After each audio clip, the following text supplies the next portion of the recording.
Coba deh bayangin, gimana kalau secangkir kopi yang kamu minum tiap pagi, atau sepatu yang lagi kamu pakai sekarang, itu sebenarnya bisa jadi kunci kekayaan kamu? Nah, di bahasan kali ini, kita bakal bedah ide keren dari investor legendaris Peter Lynch. Siap-siap ya, karena kita akan mengubah cara pandang kamu soal dunia dari yang tadinya cuma konsumen, jadi seorang pemilik. Nah, kita mulai dari sini nih. Kata Peter Lynch, investasi itu harusnya menyenangkan. Kenapa ini penting? Karena dia mau kita buang jauh-jauh anggapan kalau investasi itu ribet, serem, atau ngebosenin. Buat dia, ini tuh petualangan yang seru. Jadi, yuk kita pakai mindset ini bareng-bareng. Oke, kita masuk ke bagian pertama. Perusahaan ada di sekitar Anda. Nah, di sini kita bakal belajar gimana caranya ngelihat peluang yang sebenarnya ada di depan mata kita setiap hari. Coba deh pikirin kegiatan kamu dari pagi sampai malam. Kopi yang kamu seruput, mobil yang kamu naikin, film yang kamu tonton. Sadar nggak? Semua itu sebenarnya interaksi kamu sama perusahaan-perusahaan publik. Iya, beneran. Artinya, kamu itu dikelilingi sama peluang investasi. Seringnya tanpa kita sadari sama sekali.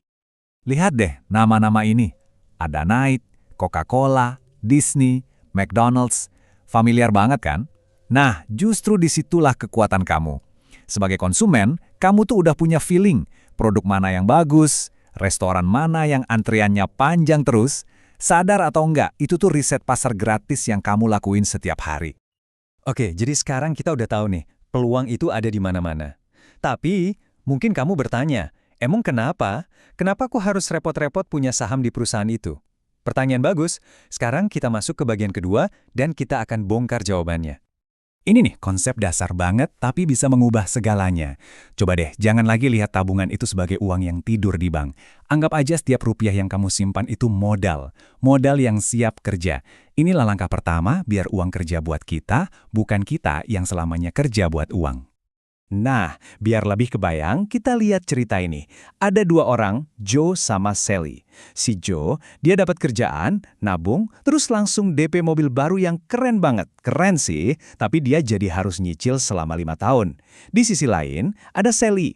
Dia juga nabung jumlah yang sama, tapi dia beli mobil bekas saja. Lunas. Nah, sisa uang tiap bulan, dia masukin ke investasi saham. Dan inilah hasilnya setelah 5 tahun. Mobil si Joe nilainya anjlok, sisa sekitar $5.000. Terus gimana dengan Sally? Investasinya tumbuh jadi sekitar $30.000. Wow, jauh banget kan bedanya? Cerita ini nunjukin banget betapa bedanya nasib uang kita saat dibelanjain buat barang yang nilainya turun dibanding diinvestasiin ke aset yang nilainya bisa naik. Cerita Sally tadi kan nunjukin betapa pentingnya punya aset.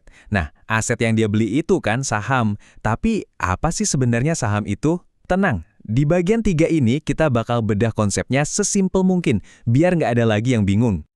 Intinya tuh gini, perusahaan publik itu adalah perusahaan yang ngejual sebagian kepemilikannya ke masyarakat umum di pasar saham. Jadi, ibaratnya mereka buka pintu lebar-lebar dan bilang, ayo, siapa aja boleh kok jadi bagian dari pemilik kami.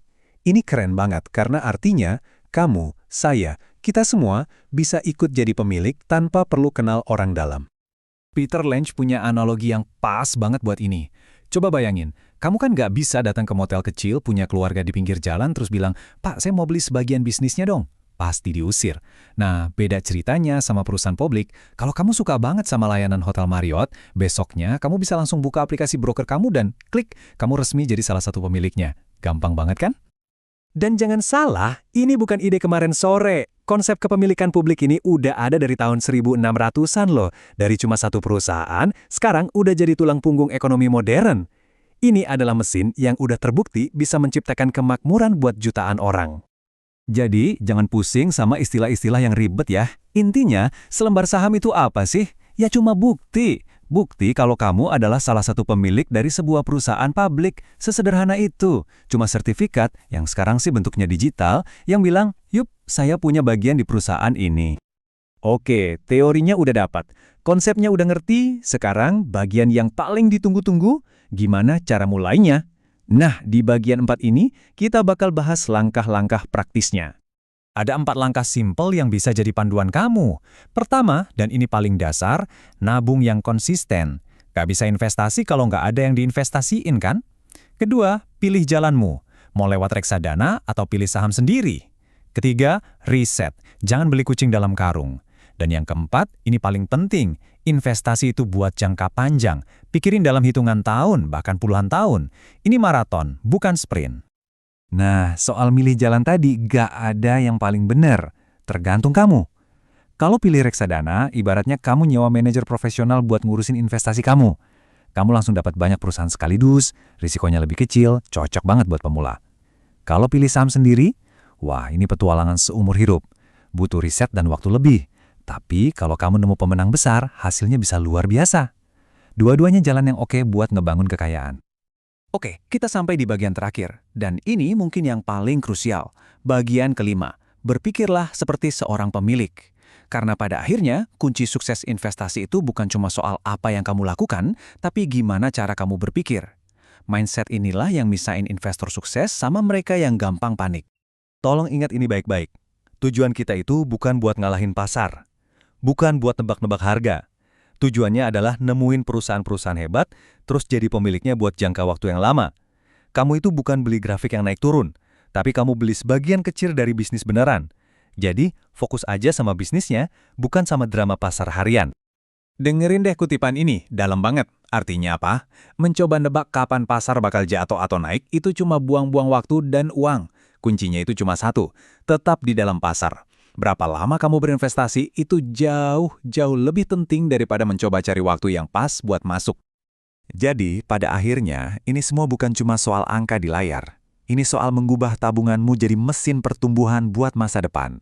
Dengan mengubah mindset dari sekedar konsumen jadi seorang pemilik, kamu pegang kendali penuh atas nasib finansialmu sendiri.